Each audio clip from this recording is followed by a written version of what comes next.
People say, you don't look Puerto Rican, you don't look Puerto Rican. But I am. So you figured you looked Italian? No. I just wanted to be somebody new.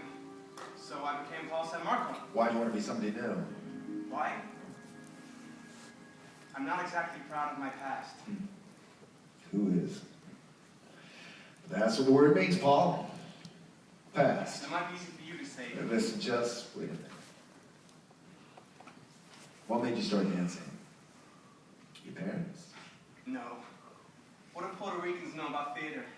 Now they have Channel 47. Back then, didn't have anything. My father loved movies. He'd take us all the time. He'd work nights and he'd come home and take us to 42nd Street. We'd come out of one movie and go to another and another movie. I don't know why, but I love musicals. How old were you? 7 or 8. On 42nd Street? Yeah. It was a trip. Go on. I'd have to move down front because I couldn't see. I wear contact lenses now. I'd move down front, and these strange men would come sit beside me and play with me.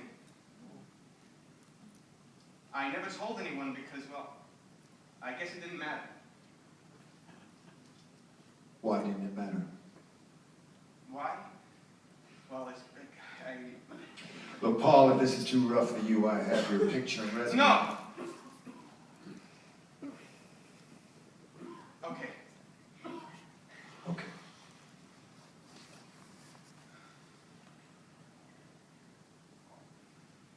From seeing all those movie musicals, I used to dance around on the street, and I'd get caught all the time. God, it was embarrassing. I was always being situated. Always. Which I don't really understand, because I always wanted to be an actor. I mean, I really wanted to perform. Once, my cousin said to me, "You'll never be an actor." And I knew she was telling me this because I was such a sissy. I mean, I was terribly effeminate.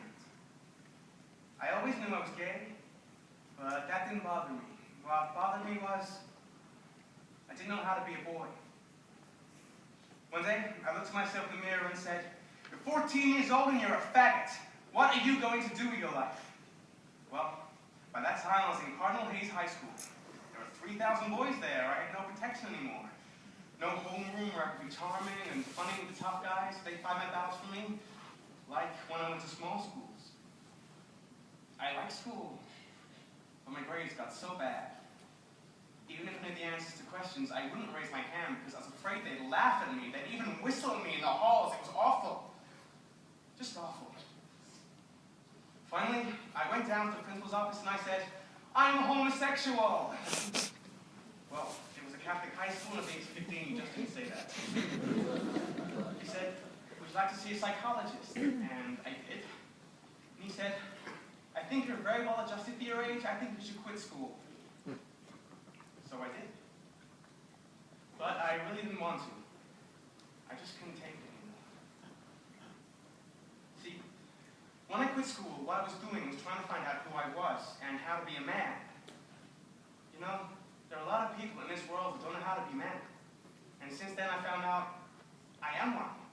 I was looking for the wrong thing. I was trying to learn how to be butch. Anyway, I started hanging around 72nd Street, meeting all these really strange people, just trying to make friends who were like me, so understand what it was that I was. Somebody told me they were looking for male dancers for the Jukebox Review. You know, for the drag show. So I go down to audition. Now, from all those years pretending I was Cicerese, I had this fabulous extension. I mean, I could turn anything. My first audition. They said to me, "You're too short to be a boy. Would you like to be a pony?" And I said, "What's that?"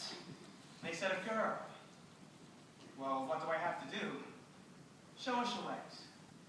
But I have hair on my legs. That's okay, go upstairs. So up I went, and they hiked up my dungarees and put on a pair of nylon stockings and high heels. It was freaky. It was incredible. Then they brought me back downstairs, and they said, "Oh, you have wonderful legs." And I said, "Really?" Terrific. It's so strange thinking about all this. It was a whole lifetime ago. I was just past 16. Anyway, then there was this thing about trying to hide it from my parents. Now that was something. I had to buy all this stuff, like shoes to rehearse in, earrings, makeup. I'd hide it all, and my mother would find it. I told her there was this girl on the show, and she didn't want her mother to know what she was doing, and I was holding this stuff for her. She believed me. Well, I was finally in show business. It was the asshole of show business, but it was a job. Nothing to brag about. I had friends. But after a while, it got so demeaning. Nobody at Jewel Box had any dignity, and most of them were ashamed of themselves and considered themselves freaks. And I don't know. I think it was the lack of dignity that got to me, so I left. Well, I muddled around for a while. I worked as an office boy, as a waiter. But without an education, you can't get a good job. So when the Jewel Box called and asked if I'd come back, I went.